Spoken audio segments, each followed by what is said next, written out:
Bonjour tout le monde, j'espère que vous allez bien, que ça se passe bien chez vous. En tout cas, moi ça va. J'ai été absente un long moment, je n'ai rien publié depuis quasiment plus d'un mois. En fait, j'ai beaucoup de projets en ce moment. Je suis sur beaucoup de projets et c'est vrai qu'on ne peut pas tout faire en même temps. Et c'est mon YouTube en fait qui en a payé les frais, simplement. Et là, j'essaye de revenir. Donc, pendant cette période d'absence, j'ai quand même été présente dans mes mails. Hein. J'essayais vraiment de vous répondre. J'ai reçu beaucoup de mails justement. Et un sujet qui revenait particulièrement, c'était quels sont les documents à fournir pour faire une demande de visa pour raison médicale. Donc, j'ai répondu à certaines personnes et à d'autres non, j'en suis désolée. C'est juste que la question revenait tellement à un moment ça m'a fatiguée en fait. Je me suis dit bon, je vais faire une vidéo sur ce sujet-là, comme ça je réponds à tout le monde en même temps. Donc la vidéo ne sera pas très longue. Je vous invite à la partager, vraiment partagez-la, parce qu'il y a d'autres personnes éventuellement qui ne sont même pas abonnées à ma chaîne qui pourraient être intéressées par ce sujet. Donc je vais vous donner 9 éléments, donc 9 documents clés qu'il faut impérativement fournir lorsque vous faites votre demande de visa pour raison médicale. Ce sont des documents clés, donc si vous espérez que votre demande puisse avoir une issue favorable, ayez tous ces documents avant de faire la demande. La vidéo ne sera pas très longue, je vous invite à la regarder jusqu'à la fin. Pour cette vidéo, moi j'ai pris vraiment l'Europe en manière générale. Donc, pour quelqu'un qui veut demander un visa pour raison médicale vers l'Europe. Donc l'Europe, ça compte plein de pays, ça compte la France, ça compte la Belgique, ça compte, je ne sais pas, l'Italie, l'Espagne, etc. Donc j'ai vraiment pris l'Europe. En document numéro 1, il vous faut un certificat médical légalisé qui établit que la maladie ne peut être traitée dans votre pays. Ce certificat médical, vous l'avez compris, doit être établi par votre médecin, le médecin actuel qui vous suit pour votre pathologie, et il doit établir ce certificat médical. Il doit expliquer également à l'intérieur pourquoi cette maladie ne peut être traitée dans votre pays actuel. Il y a plusieurs motifs. Ça peut être parce que la technique n'est pas suffisamment maîtrisée, parce que les médecins n'ont pas reçu la formation pour cette technique innovante d'opération, cette manière d'opérer, ou alors que le matériel médical n'est pas suffisamment moderne pour procéder à cette intervention. Donc, il doit l'expliquer dans le certificat médical. Ensuite, ce document doit être légalisé. Ça, il faut le voir avec votre médecin. Je sais que dans certains pays, le certificat médical peut être légalisé au ministère de la Santé ou alors à la mairie. Donc, renseignez-vous bien. Le médecin qui vous suit, en général, il doit savoir, ou alors vous vous renseignez au secrétariat de l'hôpital, ils doivent savoir où ce document doit être légalisé. En document numéro 2, il vous faut un devis du centre médical où vous voulez aller vous faire soigner. Donc, si vous voulez aller vous faire soigner, par exemple en France, vous devez trouver un hôpital en France et faire cette demande de devis. Si vous voulez vous faire soigner en Italie, vous devez appeler un centre médical en Italie et faire cette demande de devis. Cette demande de devis doit être complète. Donc, il faut que dans ce devis figure le coût total du traitement. Donc, et la durée d'hospitalisation et le coût des frais d'hospitalisation. Par exemple, supposons vous allez vous faire opérer du cœur et que, bon, du cœur c'est un peu grave. Supposons que vous devez faire une embolisation. L'embolisation, en général, vous sortez le jour même. On ne vous garde pas, il n'y a pas de frais d'hospitalisation. Ils doivent vous mettre dans ce devis combien coûte cette embolisation. Si c'est 4 000 €, ils doivent signaler que l'embolisation va vous coûter 4 000 € et qu'il y a 0 € pour les frais d'hospitalisation. Le devis doit être clair et précis. Numéro 3, ça je ne savais pas. Ça a été une découverte aussi pour moi, du coup je vais vous le lire. Il faut une preuve du paiement des frais hospitaliers ou une preuve de prise en charge établie par une société ou une personne solvable. Donc ça veut dire quoi? Ça veut dire que vous devez déjà payer les frais, d'accord? Une fois que l'hôpital vous envoie le devis, vous devez payer les frais. Ou alors, vous devez montrer que vous avez une personne qui doit vous prendre en charge et cette personne doit montrer qu'il a suffisamment de revenus pour pouvoir prendre en charge le coût total de votre intervention, de votre opération. Ça peut être une société d'assurance. Je sais qu'il y a des pays où des personnes ont une assurance santé, une très bonne assurance santé. Je sais qu'au Gabon, il y a la CNAMGS qui prend en charge certaines opérations, certaines évacuations sanitaires. Donc, il faut en tout cas une preuve, d'accord? C'est très important.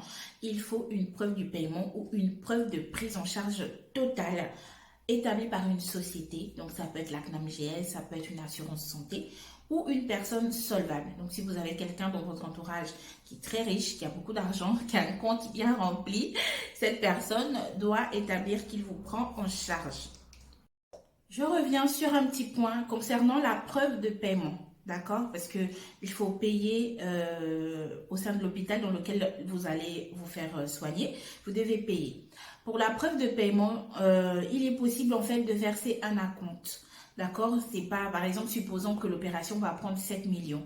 Vous n'allez pas payer 7 millions d'un coup. D'accord? Vous pouvez payer, faire une avance au trésor public, à la trésorerie donc de ce pays-là. En général, par exemple au Gabon, il y a la trésorerie française au Gabon. Donc vous pouvez faire un acompte, supposons c'est 7 millions, vous pouvez verser 4 millions et le reste après. Bien entendu, vous prenez une assurance. Donc, si le visa ne vous est pas accordé, ils vont vous rembourser la totalité de ce que vous avez versé. C'est obligatoire. Ce n'est pas de l'argent perdu parce que bon, on ne rigole pas avec des grosses sommes d'argent comme ça. Donc, vous versez la compte et si le visa est accordé, bah, vous voyagez et vous allez compléter ensuite. Si le visa n'est pas accordé, ils vont vous rembourser la totalité de la somme versée.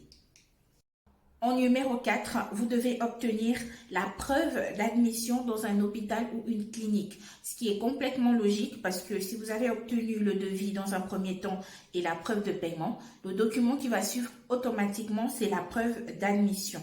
Donc, ce document doit contenir la date et la durée de votre hospitalisation. C'est un document que l'hôpital vous envoie automatiquement après avoir reçu votre paiement. En numéro 5, il vous faut une réservation d'hôtel ou une invitation. Même si que vous êtes hospitalisé pendant quelques jours, vous n'allez pas être domicilié à l'hôpital. Vous devez être soit à l'hôtel ou chez un ami. Si c'est chez un ami ou une connaissance, il doit vous envoyer une invitation. Donc, ce sont ces éléments-là qu'il faut également fournir en supplément.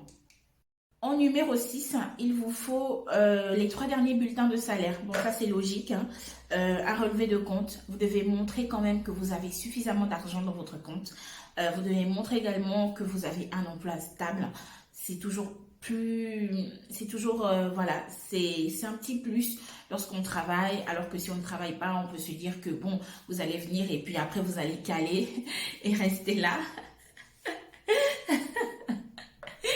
Même si que beaucoup de personnes le font, hein, mais bon, voilà, on demande quand même de montrer que vous avez un emploi. Désolée. En numéro 7, on vous demande de fournir une preuve écrite des moyens économiques suffisants. Donc, vous devez prouver que vous avez suffisamment de revenus, suffisamment d'argent, pardon. C'est à peu près le même document que celui que j'ai cité tout en haut. Mais là, vous devez faire un courrier que vous devez récupérer auprès de votre banque. Donc, il vous fait un courrier en disant que vous avez bien un compte régulier chez eux et que ce compte est régulièrement approvisionné. C'est très important. C'est un peu compliqué. Ce sont des demandes un peu complexes, mais en général, ça aboutit. Si ça marche pour certains, ça peut également marcher pour vous. Donc, ne perdez pas espoir. Ayez juste tous ces documents dans l'ordre. Pour ce document-là, vous pouvez éventuellement vous arranger avec votre conseiller bancaire ou alors voir avec le conseiller bancaire de votre mari ou voilà, d'un membre de votre famille proche. En numéro 8, il vous faut une réservation du billet d'avion, une réservation du billet aller et retour. Bon, ça, pour toutes les demandes, peu importe le type de visa que l'on demande, en fait, c'est un document qui est primordial, qui est très souvent fourni à la fin. Donc, il vous faut la réservation du billet aller-retour. Pour l'avoir, il faut aller dans une agence de voyage. C'est très, très simple à obtenir.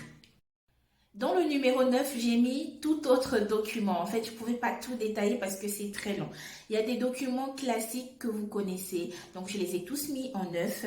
Par exemple, il vous faut le formulaire de demande de visa que vous allez trouver sur le site visa.gouv.france.fr pour la France, bien entendu. Il vous faut des photos d'identité, il vous faut un passeport en cours de validité, il vous faut une assurance voyage, c'est obligatoire pour tout le monde. Lorsqu'on fait un voyage, il est préférable de contracter une assurance voyage. Il vous faut également la pièce d'identité, une pièce d'identité donc du pays dans lequel vous vivez. Si vous êtes burkinabé, il vous faut une pièce d'identité burkinabé. Si vous êtes congolais, il vous faut votre pièce d'identité congolaise, etc. Donc vous devez avoir une pièce d'identité valide. Et plein d'autres documents classiques que vous allez retrouver sur le site TLS Contact. Donc allez-y également regarder, je vous ai mis ce site en barre d'infos. Donc là, ce sont les documents classiques que vous connaissez déjà. J'arrive à la fin de la vidéo, je vais vous mettre en barre d'infos les liens pour faire vos demandes de visa, donc TLS que vous connaissez déjà, TLS Contact et visagouv.fr. Donc je vais vous les mettre en barre d'infos. Je vais également vous remettre les 9 éléments que j'ai cités pour que vous puissiez bien les avoir en tête. Et je termine juste en donnant un petit conseil. Lorsque vous faites une demande comme ça, ne mettez pas le cœur, d'accord? Pourquoi je dis ça? Vous pouvez avoir très bien un dossier embêtant, un dossier propre, et pourtant avoir une issue défavorable, d'accord? Donc il ne faut pas se laisser abattre et se dire mais pourquoi, non, il ne faut pas se poser des questions. Ça marche, tant mieux, ça ne marche pas, tant pis, il faut réessayer. Dans la vie, on n'a pas toujours ce qu'on veut. Parfois, on n'obtient pas les choses du premier coup. Il faut réessayer à plusieurs reprises. Donc, ce qu'il faut, c'est rester positif et surtout garder la tête haute et le sourire aux lèvres et se dire, bah, ça n'a pas marché là, ça marchera une autre fois. D'accord? Il faut toujours relativiser. Et de toute façon, la vie appartient à ces personnes-là qui tombent, mais surtout qui savent se relever. C'est tout pour moi. On se dit à très bientôt pour une nouvelle vidéo. N'oubliez pas de vous abonner, de liker et de partager autour de vous. Sur ce, je vous souhaite un excellent visionnage. Au revoir.